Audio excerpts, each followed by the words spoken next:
Going back to Mascot, CounterPrint's book, on page 40 here, they go over Pringles, right? This is food and beverage. Pringles chips, an American brand, was done by Jones Knowles Ritchie, JKR Global.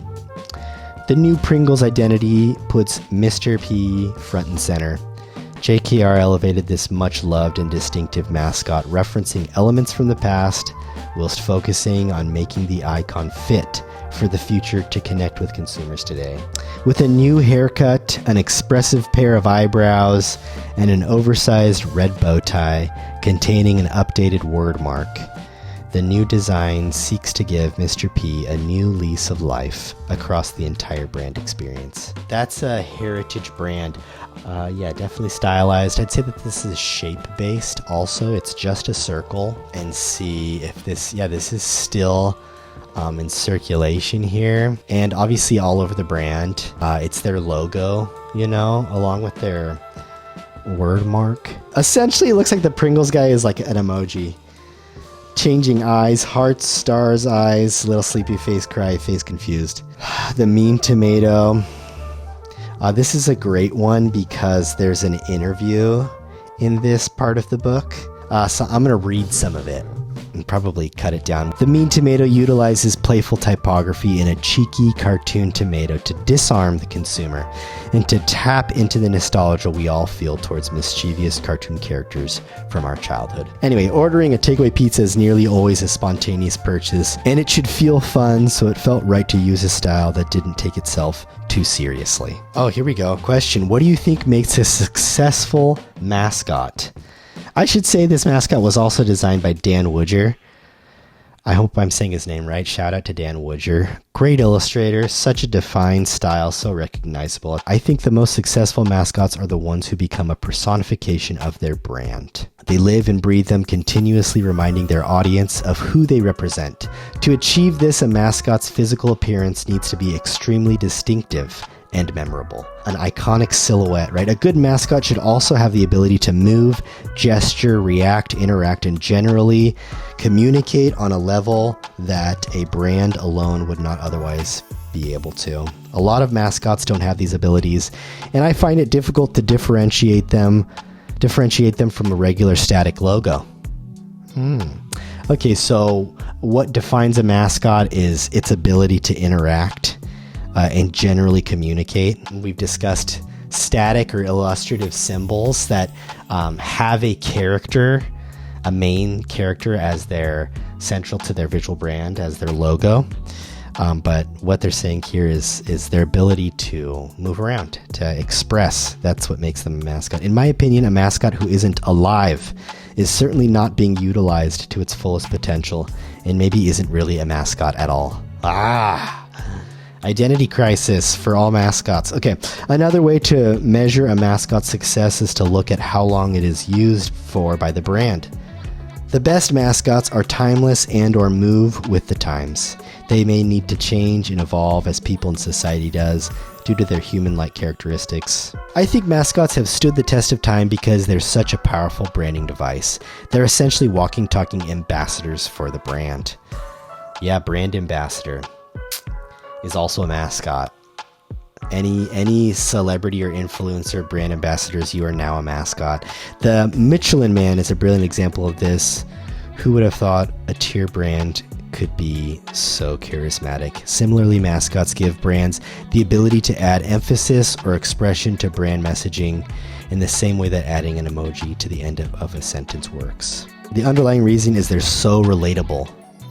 Brands, especially big ones, can often come across as soulless entities, but having a mascot can soften that. Yeah, right? We humans are hardwired to recognize and remember faces. We can do this as soon as we can see. Okay, what was your experience with designing one of your mascots? In the case of the mean tomato, the process of styling the tomato was quite a smooth one. However, a lot of time was spent beforehand in defining his personality traits. Nailing these was essential. That reminds me of Gender Creative Kids, right? All of the principles that they were trying to nail into this concept, right? And that is personified maybe physically, right? Through the characters' movements and gestures, but also by their shape and their facial expressions. And yeah, that's cool. Of course, the tomato needed to be mean because of the name, but we also decided that he should be cheeky, there it is again, witty, absolutely full of himself, and most importantly, still lovable.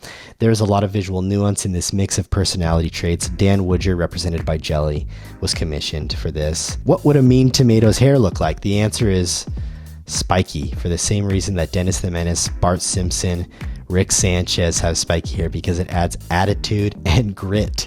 Oh yeah, okay. Although this brand leans into a lot of the classic New York pizzeria tropes, the brand Mascot certainly does not. Rather than bringing yet another great, overly enthusiastic mascot into the world, they took a more unexpected approach and created one who would work a bit harder for the brand. Bandit, yeah, I've seen this one. Small neighborhood cafe serving a curated selection of drinks in Kuala Lumpur. Their raccoon mascot is a wink to the cafe's name, right? A little bandit mask meant to evoke the brand's youth. I like how they use this and just simplify it down to the mask and eyes. Being so good is a good one. But Lunar New Year is the most important holiday for Chinese people. No matter how difficult life is or how many troubles, they will be healed in the atmosphere of Lunar New Year. A casual graffiti style is utilized in the illustration style, and excessive structure such as rationality in geometry is reduced. I see, not overly excessive. Since this year is the year of the tiger, the concept of the tiger is interpreted as a lucky cat, which symbolizes blessings and wealth for consumers. Another kind of hand-drawn one. I love that style. I like the thicker line here.